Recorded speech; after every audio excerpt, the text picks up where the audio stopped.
the smaller time frames you think when it comes to building wealth, the worse you do, right? Mm. Wealth is a marathon. It's a long game. And unfortunately, just the way society is, the way our culture is, we think, all right, what is it going to be next week? Long term is 6 months. If you're thinking a year out. So that's why I love when you guys said you were doing planning on what this is going to look like 10 years from now. And that's the way you really need to look at building wealth, right? It's a long-term play. But I say that to say, if you build it correctly, you want to think of it as 70% of your premium should be going to your cash value, 30% should be going to pay for the life insurance that you have. Infinite banking is a concept that you could use to set up an asset that you could borrow from. Don't get your car loan from a bank. Why? Because you're going to pay way more than what you borrow from. Don't get your mortgage from the bank. Don't get, all these little things that we just come to have as normal credit cards.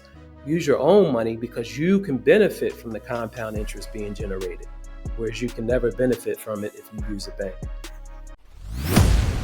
Welcome to the Warrior's Way Home podcast. Most guys wait until a crisis to learn about money, legacy, and how to protect themselves moving forward.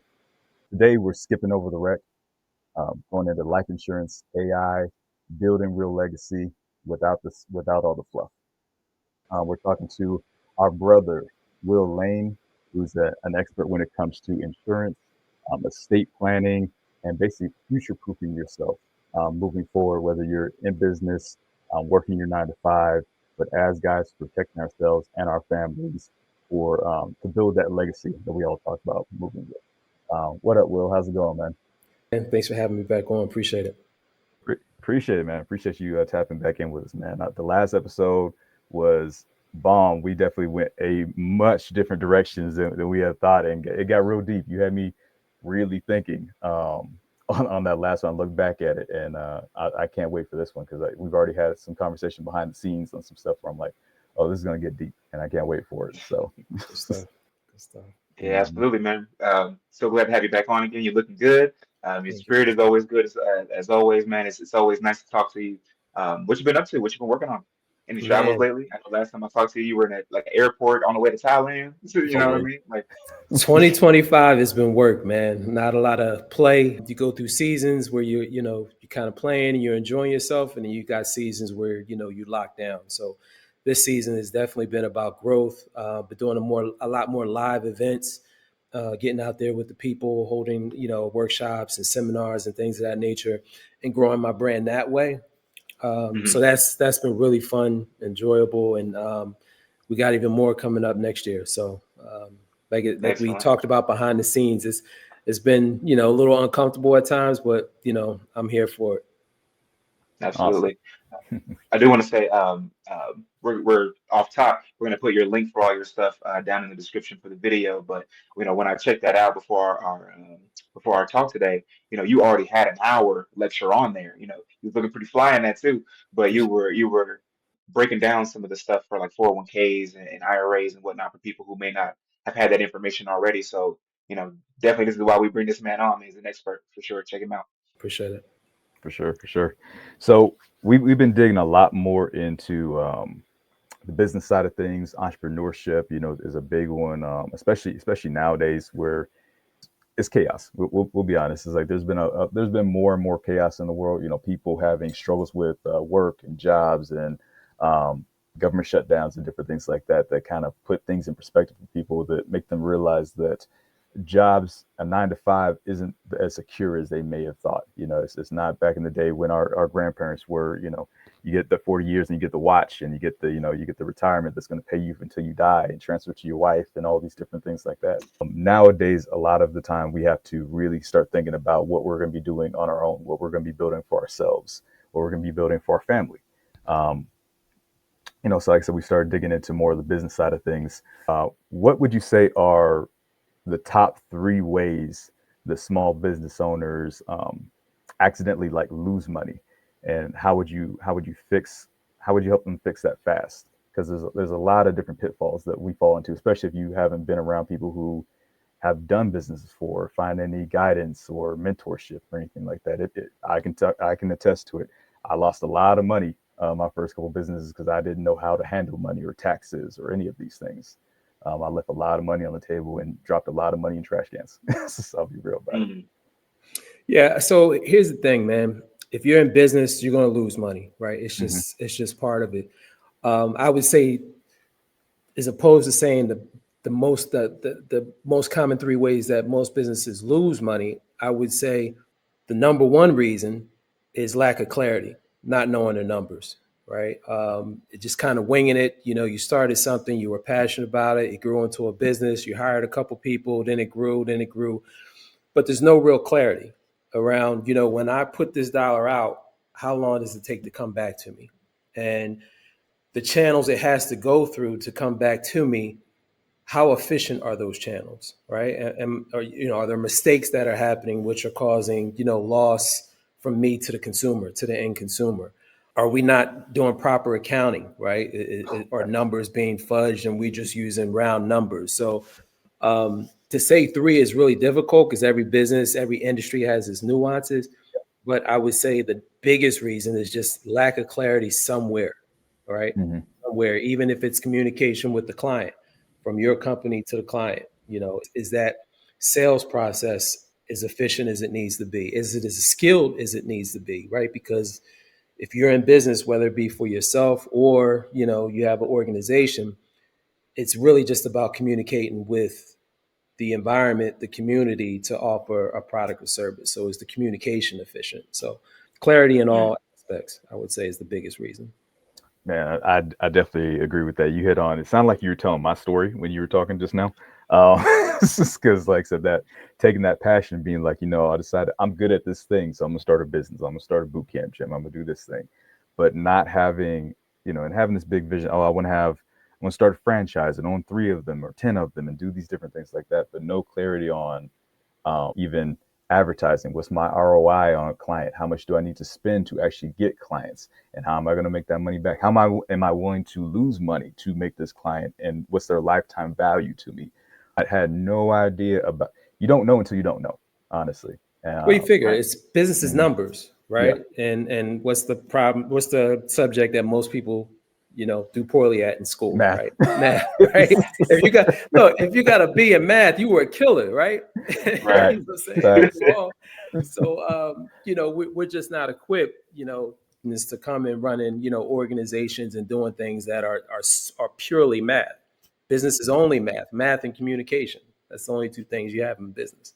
Facts, man. It Sure. was funny. The one of the scariest moments I had in business was I had just finished a class and I was talking to a client and she had her own business and was pretty high up in corporate and she had done a lot of different things. Was a actually a stock trader when I met her, and she was like, she's like, yeah, so you're all set to go on your taxes, right? And I was looking at her, I was like, what are you talking about? The taxes aren't due for like another 4 or 5 months. She's like, not for your business. She said, she said, not for your business. And I looked at her like, oh shit. Yeah. And right then it's like that, that saying they said, and right then in that moment, he knew he fucked up. It was like right then, Right. I was just like, oh, I don't know shit. Yeah, yeah, it's definitely a learning curve. Yeah, bro. It was very humbling to realize, like, yeah, I can run this thing right into the ground if I play this wrong. Yeah. Mhm. So for those who don't have, let's say like before you even start a business, let's say you only have a certain amount of money and there's only 1 or 2 things you can do first. What should they do first in your opinion? Should they, pay off some debt? Should they set up a policy, like some type of life insurance policy, or should they build a rainy day fund? We talk about the rainy day fund quite a lot. In your opinion, what should the first thing or 1 or 2 things they should do here? So every has its nuances, right? So it's kind of hard to answer that from a, just a blanket perspective, not knowing the specific situation. Mhm. But I tell people, if your business is depending on your capital, there's probably some other things that you can put in place. Like, for example, I'm real big on pre-selling, right? Making the sales or at least testing the market for your ability to sell something before you go invest a lot of capital in acquiring that thing to convert it, right? A lot of people, we fantasize, right? And we get caught up in this vision, and so, all right, I'm going to go get some money, and I'm gonna use it, and we're going to buy this. You get to the market and you realize, oh, there's a lot of things you didn't know, right? Maybe you don't know how to create an effective offer. Maybe you don't know how to. Maybe you're not good at communicating people and listening for problems, right? And Yeah. offering solutions and communicating those solutions in a way that they get it. So it's really tough to say. I think the first thing someone should do, even before having a rainy day fund or any of that, is get out here and start talking to people, whether it be through social media and sharing your passion with the world and posting videos, DMing people, or going to networking events, whatever that may be. You got to get good at communication, because if you could have the best product or service in the world, but if you're not good at connecting people and getting it out there, then it doesn't make a difference. That's so Definitely. true. Definitely. Going to all the networking events I've gone to this year definitely shows that like you're only one or two handshakes away from meeting somebody who might change the game for you. You know what I mean? And it's like it's almost we were talking about this before. Like it's almost like a choose your own adventure type of thing. Okay, if I go to this event, I might meet somebody who works in system maintenance for the city or something like that. Or if I go to this place, I might meet somebody who's a programmer for a big company. If I'm looking to get into something on either one, as long as I meet one person, like they might know somebody, they might be the person, or they might know somebody who knows the person they need to talk to. And all you really need is a good enough impression to be able to move that relationship forward. To your point, if I was to go back and say I had an answer for your question, the first Hmm. thing they should do is they should build a track record of success, right? And a documented I was, track yeah. record of There you go. success in Yeah. that particular business or industry, right? Because Mhm. when I meet you, you're going to say, who are you, right? And I need to be able to point to something, a social media profile, a press release, something that says, hey, I'm here, I'm alive, I'm working, and I'm moving and shaking. Why? Because meeting people is great, but we all like to meet people that are on the next level that we could potentially attach ourselves to, especially as men. You have no value as a man if you're not out here building something and trying to be great. So I would Yeah. say document your journey, and have some track record that you could speak to. Oh, this is Hmm. how I get down, and hey, look, you can check this out and let me know. Let's connect, Definitely. because Yeah. unfortunately, all people like connecting up, Hmm. right? It doesn't mean we Yeah. won't connect, laterally or anything like that. But most people that are driven like dealing with other people that are driven as well. For sure. For For sure. sure. I definitely, I think you touched on something very important with, like you said, proving that, because even with all the struggles I had with with the boot camp and everything, one of the best things I think I did was taking so much time to build up my business as a contract personal trainer on base. It's like getting into it, building that clientele over time. Starting a boot camp there first on their money. Is they had the equipment. I didn't have to buy anything. I set everything up. I was just using my knowledge and how I knew how to train people to the table, and actually figuring out, how do you talk to people? How do you get them to actually come to a class? How do you have your client? How do you do such a good job that your clients actually will sell for you? That they're bringing their friends, that they're actually talking to people in the sauna or while they're out in the parking lot, dragging people in off the gym floor to your class type situation, to where Hmm. because, and then when I did start having those people, where it wasn't one of those things where I stole the clients. I was just like, hey, this is the thing I'm going to go do. If you guys decide you want to follow, that's cool. I can't do anything about that. I'm not going to try and steal you guys from the gym. And because they followed me, the new people who came in weren't coming into an empty class.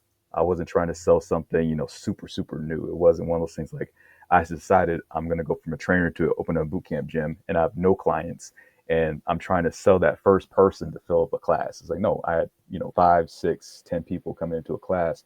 So when that new person walked in and saw what we were doing, it wasn't just me trying to sell them on a hope or a dream, the thing that they were doing. I had to Social prove proof. that it's proven. Yeah. And, Hmm. and the other thing too, social media is so powerful. It's way more than just cat videos and everything like that. Now you can use that in your business. You see barbers using it. You see people doing in insurance who having those Mhm. conversations, filming themselves when they're doing talks with clients or when they're out doing these conferences and these different things like that. Personal trainers filming themselves with clients and the different before and afters. It's all in a way to, like you said, build that social proof for the people, so you have a much easier time selling to people. You have to do a lot less convincing when you have something else to prove it for you. So I definitely super agree with what you just said there, 100%. Yeah.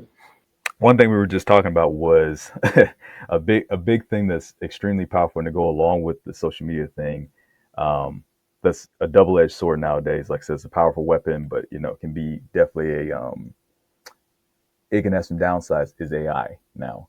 Just in the last time we talked, or in the last 2 or 3 years, we've seen such a dramatic change in AI, in not only regular life and social media, but business. It's It's completely really changed the fast. game. You have people who before you maybe needed a 40-person team, and now you have people running whole companies with maybe 5 people and AI assistants and these different things like Mhm. that, where it's totally changed the idea of what it means to be in business now.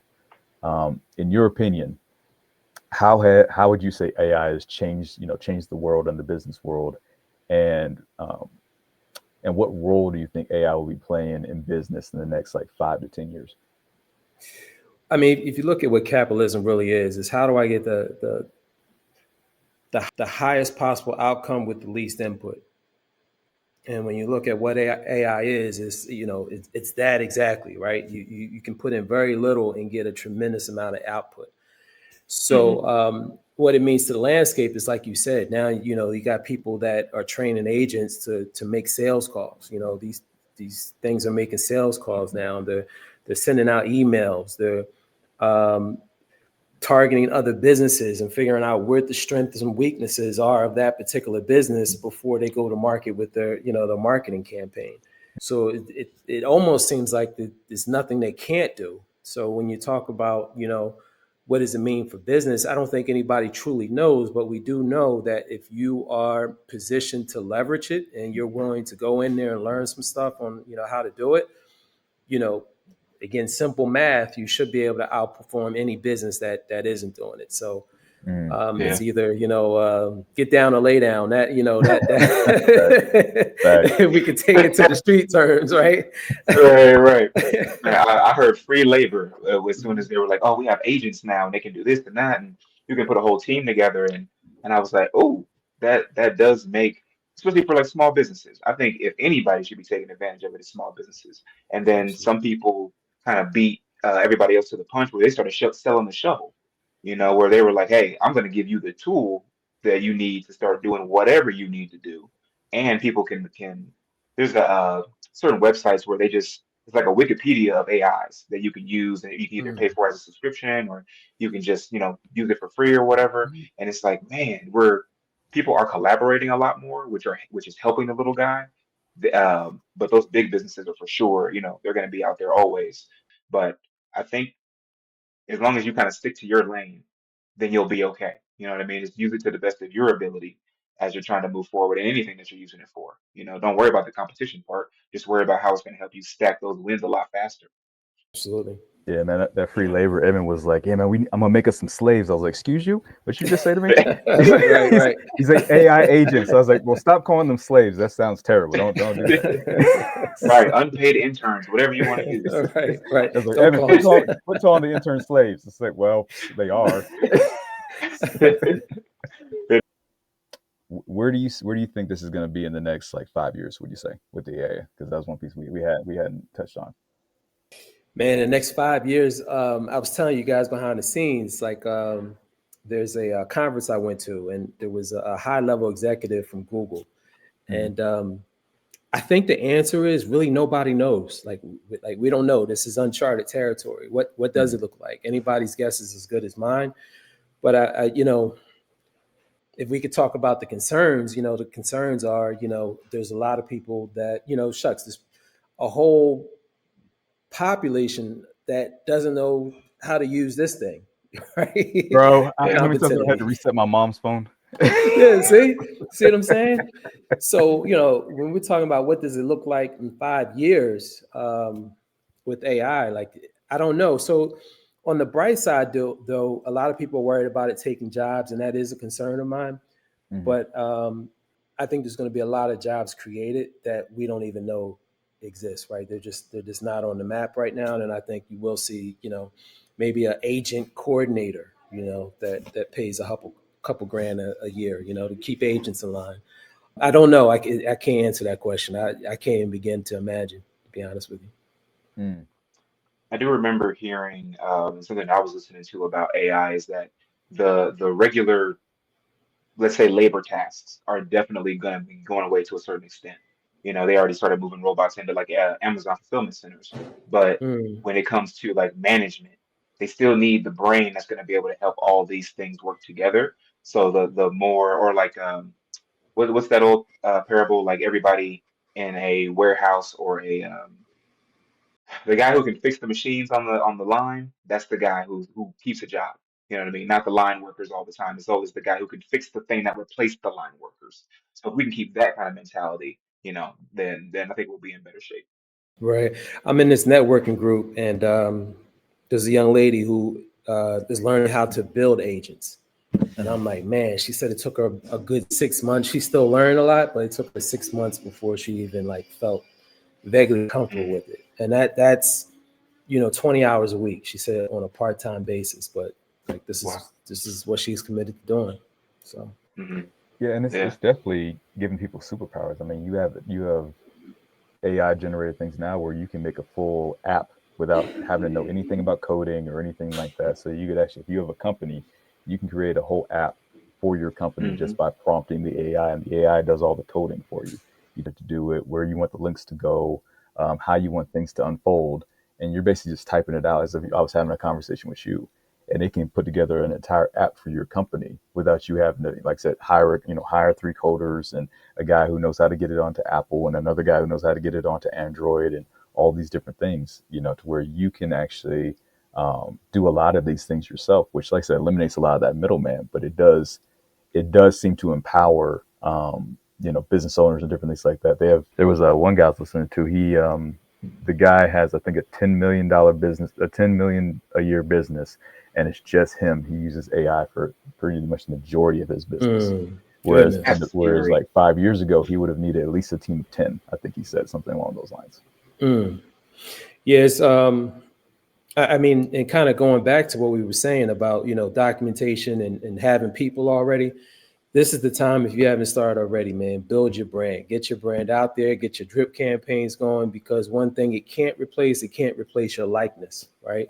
Mm. I mean, we got it right now where, you could basically upload all your content and, 5 or 6 pictures, and you could have an avatar out there, you know, doing social media on your behalf, and collecting new people into your environment, into your world. So, yeah, definitely want to make sure you get that likeness out there, because that's something they can't replace. For sure. So back to my other question. So as far as carriers using AI, how are you using it to kind of keep people's information safe and help them get to their goals a little bit faster? So for me, the way I've been using AI so far to this point is basically with a lot of my content that I drip on to my client base. Hmm. So Mm, using it to help me craft emails. Like I'll come up with the general idea, but having it basically write an email that's formatted right, and is persuasive, and maybe says something a little bit differently so that it lands better with the reader. I've been using it that way. I've been using it to create a lot of resources like ebooks, resources that I'm going to start promoting on social media to kind of, again, just bring people into my world with value. Me, I've been using it more to create more value, for my clients, using what I know and having AI synthesize it in a way that is a lot more palatable. excellent. For Yeah, sure. in terms of like protection, security, and everything, I'm sure a lot of carriers that I use are using it, but I haven't personally put anything in place to, using it for security or anything like that. Gotcha. Gotcha. Gotcha. Do you have you noticed any carriers? I know you mentioned them doing where they actually can place phone calls now, and they've actually gotten extremely good with AI phone calls where they can, I've seen things where they're setting appointments now. And if you, oh, how about Wednesday at 2? It's like, no, I can't do Wednesday at 2. How about Thursday? It's like, oh, how about Thursday at 4? And it's all AI talking to the person. And whereas before, you pick up that phone call, we've all had it, like that number you don't recognize, you pick it up and it's like, hi. You're like, hello. And then you hear this almost like a very faint dial tone in the background. And, it's like, would you like, it's like, oh, hey, it's a robot, damn it. And you hang up. Those days are gone, bro. I picked up some phone calls now and it's like, hey, hey, Travis. It's like, yeah, hey, how's it going? It's like, oh, I'm good, man. This is Kathy, da da da. And I'm like, okay. And I'm talking I find myself having a 2-minute conversation with somebody. And then for some reason it glitches for a second, like repeats something over again. Hello? And I'm like, I've been talking to AI for like 5 minutes now and didn't even realize it.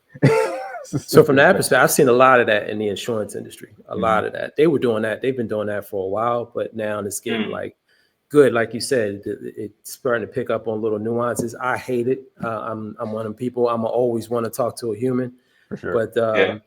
you're getting close to the point where it's going to be mostly that, right? From a customer service standpoint.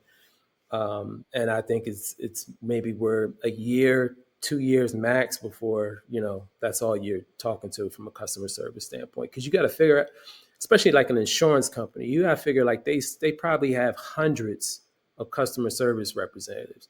Imagine if you could wipe all that off of your payroll, how much more money you can retain in the business. And you're talking about labor tax, you're talking about salary, benefits, you know, Yeah. Health Especially insurance. Yeah, benefits. man. yeah, Jeez. Yeah. everything. So, Jeez. Yeah. Yeah. It's like that now with fast food even. Like I went to I went to some fast food place the other day, or not the other day, but like a couple months ago, and it was already like AI. And I was like, so you just don't want to invest in customer service now? Like but it is a lot of people that just don't build out that skill in fast food. It's an entry level job. You're flipping burgers. You're just, hey, what do you need? Here, take it. And I think they're seeing that there's no benefit to training people on that kind of to have people skills or any type of emotional intelligence in fast food service. So we might as well just put the robot on the cashier, or you can put your own order in now. So there's no reason to walk 5 feet to go just put your order in with a human being. And if you're going to go through the drive-through, you don't talk to and you don't look at anybody anyway. So just tell me what you want and let somebody hand it to you, go about your way. I think it kind of sucks a little bit because that interaction, everything was built off of that. So if you're saying not even fast food service needs that, then you don't know who's making your food. You don't care. You kind of don't know who is involved with that. You just know it's hot and ready. Does that make sense? yeah, absolutely. Like, heard about the ways businesses lose money. One of the biggest thieves of money in the business is turnover, right? Because now that person leaves, now I got to bring somebody else in. I got to take this person out of production to train this person. Then they leave again. So there's a lot of money lost in turnover. Like with AI, you don't have to worry about turnover. Like I used to work at McDonald's. It's like my first Mm, job when I was Mhm. 14. Like it was maybe three of us in the back, two people on the grill, Yeah. one person, like maybe, but you might have a team of like 12 people on a Mhm. shift. yeah, Now, if I go yeah, into McDonald's to use the bathroom, it's like 3 people back there. Facts. Yeah. You know what I'm Facts. saying? yeah, And it doesn't smell like burgers anymore, but yeah, Oh, it's crazy. it smells oil, engine oil Yeah, yeah. back there. right. You go to a Got restaurant, six you have microwaves back there. Right. yeah, go to a Yeah. restaurant, you have the Terminator who brings up your food on a track. Like you see Arnold coming in. It's It's like, crazy. Hey, it's, there's a ramen truck up here that does that. Like Yeah. it will bring you your food, and the place isn't big enough to be having two, three robots, but like one, I'm like, I mean, if you want to invest in that, and I don't know if it's even just an aesthetic thing, like you just want to look as if you are investing in the future because you see it Mhm. going that way. Mhm. And I went to the mall yesterday. There's a Tesla robot, and all the cars are in there, and I'm just like, man, we're not going to be able to get away from it, no matter what you do, you know. Mhm. Mm. They had the Tesla But robots at the car at the at the mall, yeah, it's right there in the display case, ready to go. I don't know if you could buy it right there, but Oh, they're selling it them. was just Yeah, they're I had selling them. never seen one in person, honestly, and I was like, oh, that's really what it looks like. Like it's the whole it can do all the movements and all that stuff, man. It's crazy. Man, it's interesting. And it's like the younger kids, man, like it's normal to them, right? It's going to be normal to them. So it's not even Yeah, going to be nothing weird about it or anything. It's yeah. interesting. Man, it was funny. I was at Walmart, and I was coming around the corner, and this was maybe like 2 years ago or something like that. I was coming around the corner and I was shopping, and I came around the corner, and you know those big moppers that the guys, you know, the buffers, the floor buffers, came Hmm. around the corner and like almost came face to face with one of those floor buffers, but there's nobody pushing it, and I'm like, Mhm. and I see it coming down the Oh wow. aisle, and I'm just like, I'm looking around, I'm like, where's the dude at So with y'all the don't have those in Colorado? Y'all don't have those in Colorado? no, The no, we things that do. just I've never go. seen one. Oh, we Okay. do, but this was like I said, about 4 years ago when they first started doing it. Oh, got you, So I was got you, like, I got hadn't you. seen it, so I'm like, I'm used to the guy holding them up behind them, pushing the thing and everything like that. So I see this thing coming down the aisle just by itself, and I'm like looking, I'm like, Just where's the giant dude at? I'm Roombas. like, did he like take a bathroom break? Did he like did is this gone by itself or what's happening here? And then it just kind of drove up to me, and I'm standing there, and it just stopped, and it just moved around me, and I was like, oh no, no, no. It's like this stuff is getting Wow. like I said, this is Yeah. about 4 years ago before like they really started getting into it. I was like, they're already. I Right. was like, that thing's I driving haven't seen itself. that. It was You haven't Wow. wild, seen it? bro. It was I haven't wild. seen I it. I think they do inventory too. I think they do inventory on the They have the shelves. ones that scan. Yep, we'll Yeah. sit there and go in the aisle Mm. and scan. You'll usually see it at like real early in the morning or right before they close. Okay. They'll have it in there just Okay. scanning the shelves a lot of times. But it's wild, man.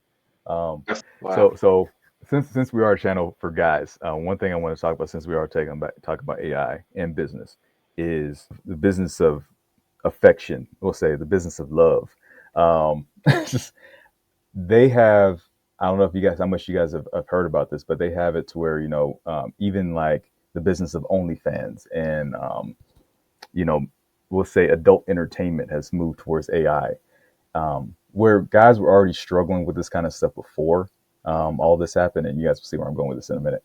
Um, but a lot of the AI is making it to the point where guys are starting to have full blown relationships with AIs that they're talking to, where they're actually developing like AI girlfriends and different things like that, to where they're having, or even just like there's been some guys who have had relationships with AI models that they built off of ChatGPT, and not even like the whole girlfriend or adult stuff, but it's just like people are starting to actually have full blown relationships with these AIs.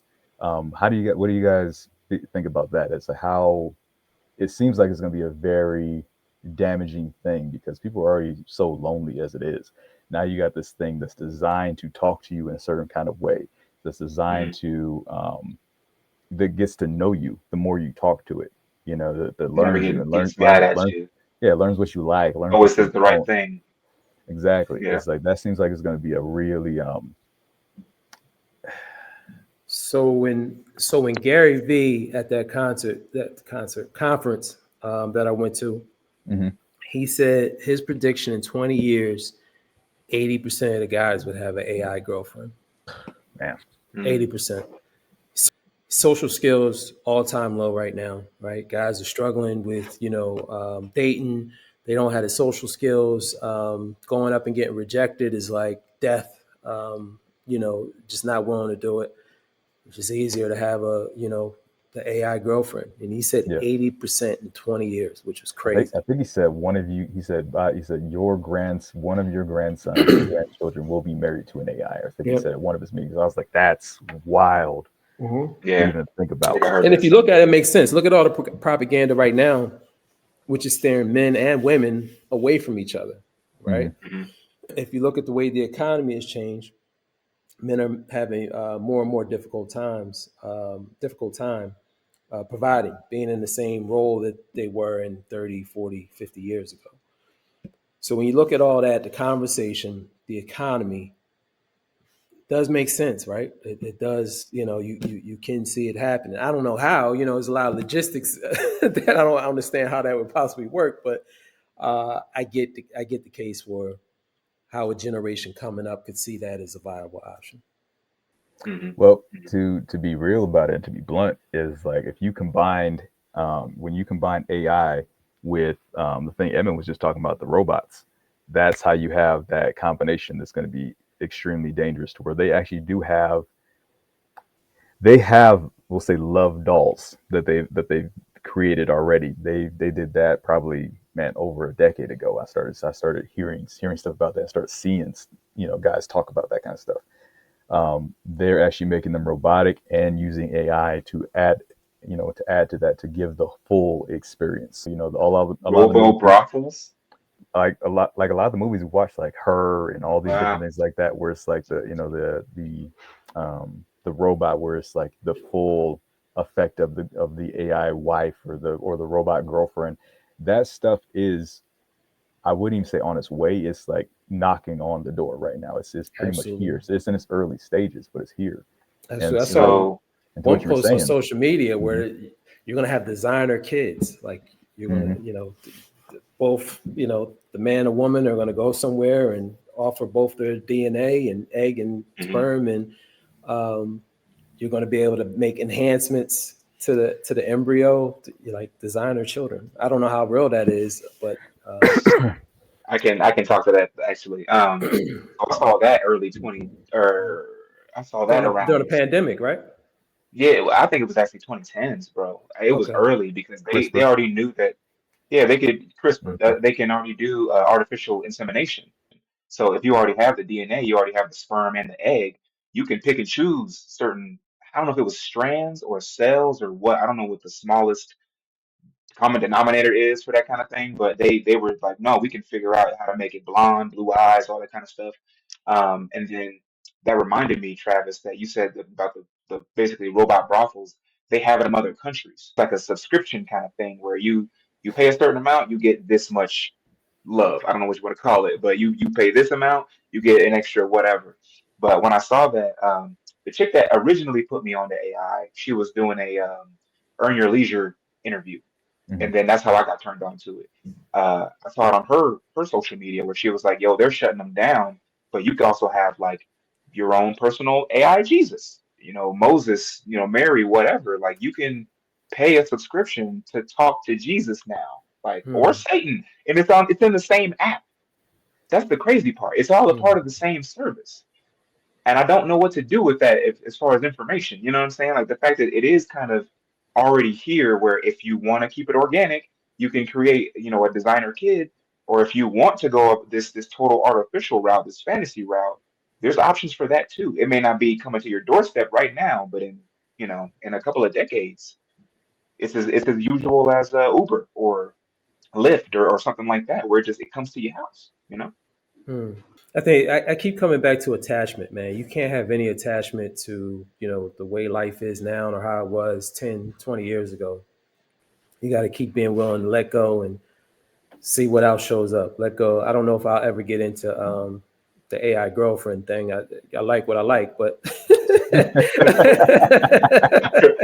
I mean, grass fed, organic. Like I need a May- person. You know what I mean? maybe Like, maybe I'll lose some of my judgment, right? Maybe I'll Yeah. lose right. some of my judgment. Oh man, It's it's like it's wild. we built on the right body. He'll be like, well, maybe one date. Right. No, but it's Oh man. the reason I brought that up is because it's one of those things where I've heard a lot of people talk about now, where it's while AI and the world is getting more and more in depth, where it's easier for people to do these things like we talk about, is but people actually talking to somebody face to face, being able to network, being able to actually convince somebody of your argument in a way without getting emotional about it. These, a lot of those different things like that really set men apart. It's really, while AI and everything is expanding everything, it becomes, I think it's almost going to become easier for guys to set themselves apart from other guys because of that. If you can sit there and hold a conversation with a real person face to face, looking them in the eyes, holding yourself upright, the way you shake your hand, that's going to be even more important. The way you carry yourself, the way you speak, the way you move through this world, the way you carry yourself is going to become, it's going to really make a big difference in how people view you. Because if you have two guys coming in for a job interview, let's say, even if it's for an engineering position, something that's heavy in tech, you come in and you shake the CEO's hand and you look him in the eyes and you're talking with confidence about what you're doing. You're not looking over the room. All the bases they teach you in sales, and just what our dads and men should have taught us as we were growing up, on how to actually interact with another man, versus a guy who's all he does all day is talk to AI. He has an AI girlfriend. He hasn't gone out and talked to women. He doesn't interact with people on a regular basis. He spends all his time in his house on his computer. Is that he's not going to have the same interaction with that CEO and different things like that, which I think in my mind would kind of set you above other people in those instances. You'll be a guy who sets himself apart from the rest of the group, and it's not going to be as hard if you just do some of the basic stuff that is expected of men, I think, moving forward, because a lot of guys aren't doing that anymore. It's not a requirement, seems like, Mhm. sometimes. I don't know if you And guys agree with yeah, that. no, that's the whole. I mean that thing has been going on for at least 10 years. You know, Hmm. if not more. Just like men not being comfortable. Men historically always gathered with other men, right? Why? Because life is war for a man, right? Everything's difficult, and you can't share your experiences and hardships with women. So you always needed your circle of men to get through life. Well, a lot of that is disappearing, right? Men get married and then they share everything with their wife, you know, and the wife is like, all right, this guy's a loser. Let me get a divorce or whatever, because you've shared one too many things and you've hit Yeah. a Mhm. down slope. Hmm. It just doesn't work. So I think kind of that speaks to just like us not having a circle of men that we can model what it is to be a strong male from. Mhm. Mm. Mhm. If I'm speaking to your point, I may have heard something different in what you were No, for saying, but sure, for sure. I think I think that's been happening for a while, that we've been losing that. Men have been getting more and more emotional. You know, we see that with all the violence and stuff like that. You know, we think the definition of a man is to hurt another man. But really, Mhm. the definition of a man is how still can you be in the face of adversity. Yeah, I won't say self-control. that's the definition, but that's a bigger characteristic than being able to hurt someone. You Hmm. know, a Being woman can grounded. hurt someone. Women fights tend to be the worst. You know, a lot Yeah. worse than male fights. So Cats versus dogs. Yeah, yeah. yeah, yeah, Two. I heard somebody say two dogs fight and they'll beat each other up and then walk away. Two cats fight and they're fighting to kill. One of them has to right, die for that fight to right. end. There Mhm. you go. There you go. Yeah. Hmm. Yeah. So I hear you speaking to the human advantage, just kind of being able to if AI knows all the facts, you still need somebody that can translate that to somebody who's not involved with it at all. I got people that I work with where I've been starting to probe a little bit more into how much they know about what's kind of going on with the outside world. Like, hey, have you looked at AI at all or whatever? And if they say no, I'm like, hey, here, take a bunch of resources because you're going to need it one way or another. There's always something that and it's not even just AI, it's new technology. Being able to keep up with the times, like you were saying earlier, is really important and not kind of holding to those old ways because I see examples of people like that. But when it comes to your business, how do you maintain that human advantage? Because you're so personable anyway. You're very easy to talk to. How does that help with your business? The AI or me being personable. The more personal, well, with using the technology and then pairing that with your personability. Sorry. So for me, I'm old school, man. I don't outside of like my drip campaigns, I don't use a lot of technology to keep in touch with my clients. You know, maybe a text or whatever. I believe the relationship is based on shared experiences, right? Shared experience could be, you know, going out to dinner, going to a sporting event, you know, having a conversation and talking about the Eagles game last week, right? That's a shared experience, right? And I think when you leverage technology too much, you start to lose those shared experiences, right? And the less Hmm. shared experiences you have with someone, the easier it is for you to be replaced. So I'm Mhm. one to always want to pick up the phone and actually on my CRM, I have all my clients' birthday. Okay. Everyone gets a call from Nice. me on their birthday. You know, a lot of times I'll get voicemail and that's fine, but just having that, you know, it was your birthday and I thought enough to pick up the phone and actually call you versus sending a text or sending you an automated email. I could do that easy enough, but that's my yeah, that's my competitive advantage because I know most of your other relationships, professional relationships, they're not going that far. So, as far as insurance goes, how would you say that? How would you say that people can use insurance to, most people think of insurance as just a bill in a lot of cases, life insurance or anything else. How do you think that person can turn insurance into something that actually helps them, let's say maybe start a business or grow a business, or even maybe grow it to where you can sell that one day? Is insurance something, a tool they can use in that, do you think? Absolutely, 1000%. Hmm. There's a life insurance, and a lot of people, to your point, think of death when they think about life insurance. Yeah. But there is a concept called infinite banking, where you can use a dividend paying whole life policy, much like you would use real estate. But it's even better, and I'll explain why. When you take a withdrawal out of this type of policy, it's looked at as a loan. It's not looked at as a withdrawal. So, say for Okay. example, you're putting $500 a month into a whole life policy. Hmm. In 5 years, you got, I'm just pulling numbers out the air here, $50,000 sitting in that policy. Hmm. You want to take 25 to prepay your lease on a new business venture, right? Okay. You take that $25,000 out.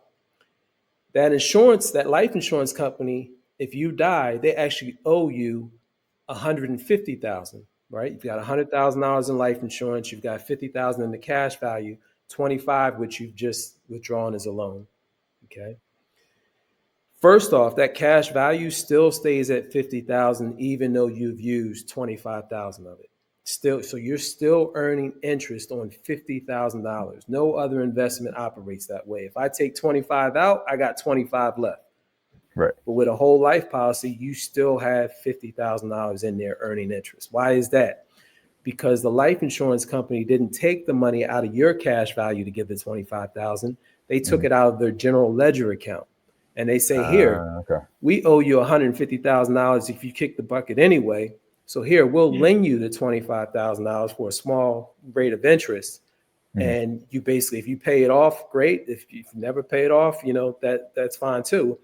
But we're going to subtract that $25,000 from your death benefit if you Hmm. don't pay it off. So using that concept, you can use that to get out of debt. I have a lot of clients that are going to pay mortgages off 2 to 3 times faster. Why? Because now you're using compound interest in your benefit as opposed to being a victim of it. If you've ever bought a house, you may pay nowadays, let's say $400,000 for the house, right? If you look at your full amortization statement, you'll pay back probably about around about 1.1 million, let's say, right? Maybe it's a million. The house only costs, they only lent you $400,000. Where did the other, several $100,000 come from? Interest. Compound interest. Yep. And it's almost the way they rate mortgages or the way they quote them should be illegal. When they say a mortgage rate is 6.4%, Hmm. that's the annual rate, but you don't pay interest annually, you pay Yeah. it daily, right? Mm. So the Okay. effective rate winds up being 20 something odd percent over the Okay. course of 30 years. Jeez. Am I Okay. am I am I am I articulating this clearly? Yeah, No, you're man. good. You're good. I Okay. never You're good. thought about that before. I like I said, Yeah. here in the annual, I've never thought about bringing it down to a daily rate. That's something I've never heard anybody talk about before. Yeah, if you say you want to pay off the mortgage, they're going to Yeah. say, all right, when is the check going to be here? In 2 weeks. They can't tell you what the balance is today. Why? Because they Yeah. haven't stacked their interest on top that they get every Right. day from you Right. having the loan, Mm. right? I say all that to say you can actually start to set these policies up, and it's better than real estate because it grows no matter what. Even real estate, up until now, recently, I don't know if it's ever going to go down again because I don't think they want people to own homes anymore. But even Mm. real estate would go up and down, right? There's no Yep. demand for housing, then you Right. couldn't sell it for what you could sell it a year ago. Hmm. But Right. with a dividend paying whole life insurance policy, that face value is fixed, and that compound interest is always there on your cash value that you put into it. Mm-hmm. So it's probably something that's Right. better articulated through visuals and things of that nature. But infinite banking is a concept that you could use to set up an asset that you could borrow from. Don't get your car loan from a bank. Why? Because you're going to pay way more than what you borrow from. Don't get your mortgage from a bank. Don't get, all these little things that we just come to have as normal credit cards. Use your own money because you can benefit from the compound interest being generated, whereas you can never benefit from it if you use a bank. This is bringing up a memory that I had when we were in Arizona, where we were kind of talking about life insurance at the house, and you had mentioned that I had mentioned that I was like wanting to get into life insurance and all that kind of stuff for, business purposes and assets and growth. And you were like, people don't understand that it's not immediate. It's not that you put this first, like, let's say $500, sticking to your example, you put that in for the first month and then you're off to the races. Like, you have to let this build up, correct? Can you kind of speak to that beginner's mind for that type of stuff? Because my ears perked up as somebody who's been a homeowner for almost a year. I'm like, hey, whatever I can do to pay this thing off faster, because it is about that ultimate freedom at the end of it. Nobody wants to do 15, 30-year mortgages and all that kind of stuff. You know what I mean? Nobody wants to be locked into something like that, no matter how you can flip it. Can you speak to that beginner's How about a mind? 50? How about a 50-year mortgage? Yeah, nah, I could never. And repeat your question, because I want to make sure I speak to it. Like what aspect For of that? sure. Can you speak to the beginner's mind of getting into a life insurance policy, knowing that it can be a long-term asset? Got it. So here's the thing, and there's a whole nother reason for this, but the smaller time frames you think when it comes to building wealth, the worse you do. Right? Wealth is a marathon. It's a long game, and unfortunately, just the way society is, the way our culture is, we think, all right, what is it going to be next week? Long term is 6 months. If you're thinking a year out. So that's why I love when you guys said you were doing planning on what this is going to look like 10 years from now. And that's the way you really need to look at building wealth, right? It's a long-term play. But I say that to say, if you build it correctly, you want to think of it as 70% of your premium should be going to your cash value. 30% should be going to pay for the life insurance that you have. And that's going to go down over time as the cash value builds and as your cost of insurance starts to go down over time. Cost of insurance is how much does it cost the insurance company to actually insure you, right? Because they have to make investments and do things so that they have your money when it's time, plus they made money on top of that. Right. So there's a cost of insurance. On a whole life policy, that cost of insurance is fixed, okay? But as you get older and your cash value increases, your cash value buys something called paid up additions to your policy. So your cost of insurance actually goes down. I know I'm in the weeds with this maybe, but no, go man, go deeper. Okay. Get them weeds. Yeah. Man. Come on. If they need to know more, they can come find you. So, but to answer your question, 70% should be going to build. So if you say $1,000 a month, then $300 is going to go pay for my life insurance policy. $700 is going to go into my cash value. But here's the thing: over time, that policy is going to start to pay for itself. You don't have to continue to pay for that policy forever, because when you've got a couple $100,000 built up and it's generating 5% in interest, that's a lot. That's a lot of money. Yeah. Right. So now you're not, the cost of like the policy, the premium has disappeared. It's just running on its own. And then it starts to grow so big where you could pull money out and the policy's still paying for itself. Right.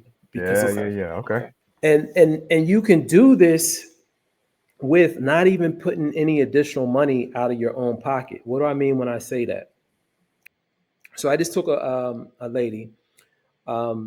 It was her and her husband. She's 73. He's 68. So she's 5 years older than him. They had just done a big home equity loan for like $90,000 or something like that. They still got $80,000 left on the mortgage, and they've got a rental property that has $30,000, I think, on it. It's almost, it's on the lower end.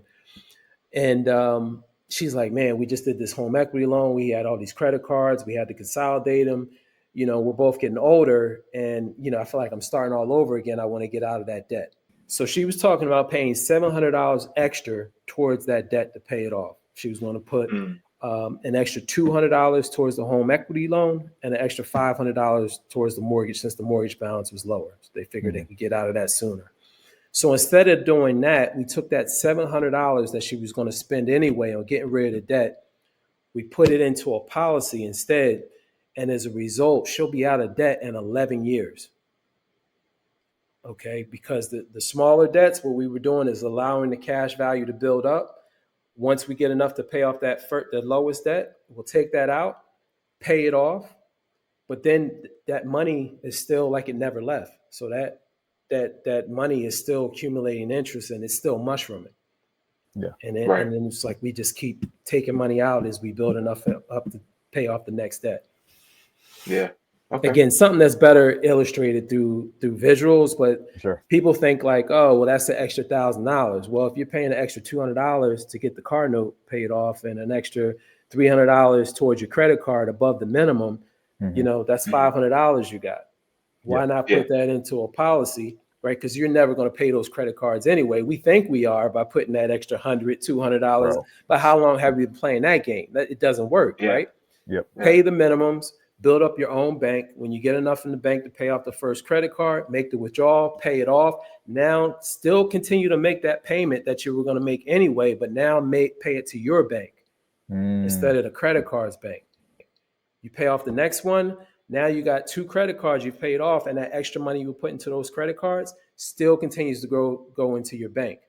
So it's not like, well, we pay it off and then we're done. That doesn't work. It's not reality. That's the whole thing of consumerism, right? This illusion that getting out of debt. You never get out of debt, right? It doesn't work, right? But you can build your own bank and put yourself in a situation where your debt is actually paying you. That makes a lot of That's sense. where you're the only person that makes me want to talk and think about money sometimes. Say, You know I'm what I mean? sorry. Because I say you're the only person that I talk to sometimes that makes me want to like think about money in different ways. Yeah, Because it okay. is, I it's, really didn't hear you. I wasn't trying to get you to repeat that. I really didn't hear oh no, you're good, you're good, you're good. Don't worry, we'll No, clip that. Don't worry, we got you. but yeah, man, because like I see why you said that you're more of a life coach than a financial advisor because a lot of these tactics people aren't talking about in regular conversation. They're not able to understand how, that delayed gratification of what can I get in the next year instead of the next 5 to 10 years. What does that look like as far as financial freedom? Because that's what we're talking about is that financial freedom of, nobody wants to be in debt when they're in their 70s or 80s, but to know that there's a way out when you're younger, and the younger you learn that information, the better it is for you long term. You know what I mean? So it's just like grateful to have people that are willing to share this type of game with not just us but our community. I You know what I appreciate mean? that. And money's an energy game, right? I Yep. have a lot of energy paying toward this policy that every time I put money in, I make more money. This Right. this energy over here with these credit cards and these car loans, this is making me depressed, right? It's like Mm, I'm in slavery. yeah. So it's like Yeah. tap into the energy that helps you make more money. Absolutely. Yeah, and it goes to, that wealth creation mindset that you talked about, because the farther and farther I dig into it, it's like the way the way wealthy people think of debt and wealth is much different than the way we think about it, or the average person thinks about it. Even to the fact of like the incomes of billionaires making everything like that. When people hear, like, let's say for instance, this guy has $1 billion, that's not a lot of times liquid. He's not a billionaire liquid. He's a billionaire in, let's say, stocks or property or these different things like that. There's very few people rolling around with like $1 billion sitting in a bank account, because one, it's going to lose value because interest rates and everything like that. You're not going to be making as much money.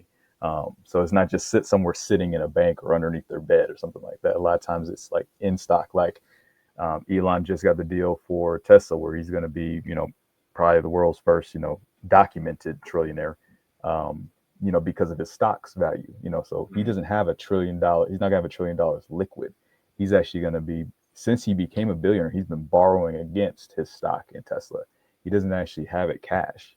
He goes to the bank and he puts up that stock like, hey, I have this stock, for, $500 million.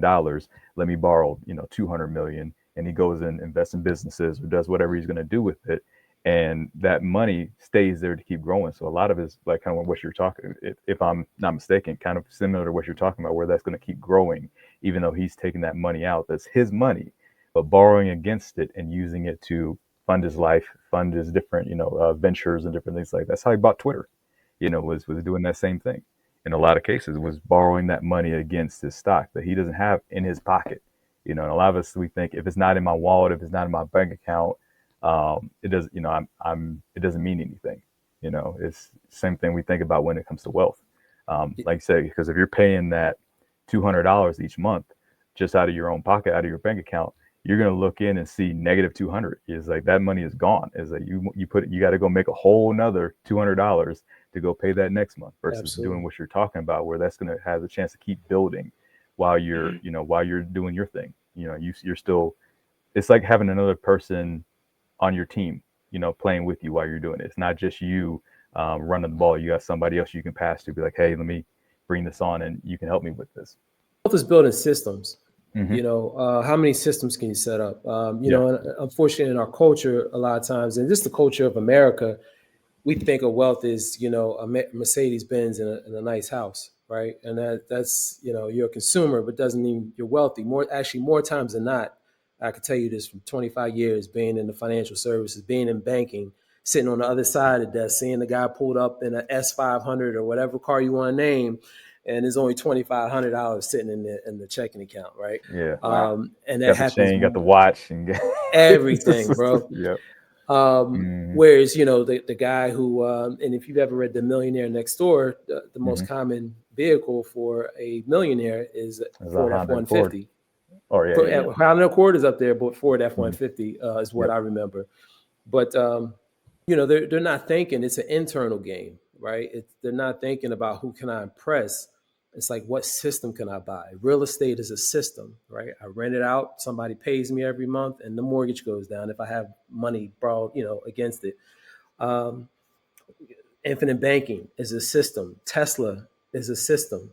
These guys are taking money and buying systems that creates more money, and that's how wealth is created. This has been, yeah. I knew I was gonna love this conversation. It so is. in your definition, Will, what would you say? What is your definition of success if money was taken out of the equation? What would you say your definition of success is? Man, I think this being able to do what you want to do on your own terms, being able to walk up to a stranger, introduce yourself, and not feel, if they were receptive to it or not feeling any kind of way about it, being able to say whatever you want to say without fear of, retribution or anything from, whether it be from a job or anything. Nothing wrong with that, but Mm-hmm. that's my idea of success is be able to just be out here and kind of do what you want to do and use your gift to help people Mm-hmm. and serve people. Definitely, 100%. Absolutely. Very And cool. that answer is going to depend on what day you ask me to, but today that's what it means for me. Well, No, for next time sure. we'll ask For you, sure. maybe you'll be in Thailand. We'll get a different answer while you're on vacation Right, or something like that. right, This is success. right. Yeah, man. Yeah, man. So we close out every episode, as you know, with the saying that it's better to be a warrior in a garden than a garden in a war, which for us, emphasizes the importance of being prepared and adaptable, staying strong and skilled and ready, versus being vulnerable and unskilled and unaware. What does that term, it's better to be a warrior in a garden than a gardener in a war mean to you? Man, I think you got to be ready. No matter what happens, like things are going to change at some point, and you got to be ready, right? So like, you don't want to be a gardener in a war, in a war, right? So it's like you got to be ready for whatever shows up. That's what it means to me. That's what I hear. Being prepared. Mm, Mhm. man, beautiful, bro. What does it mean to Beautiful. you? I'm curious.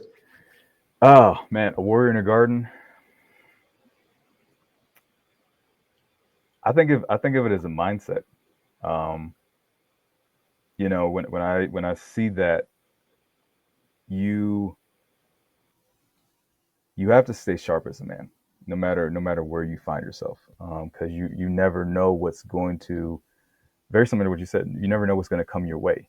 You never know when you're going to have to um, stand up. There's been some moments where me personally, I've had to be the only one standing up in a room going against something that somebody said.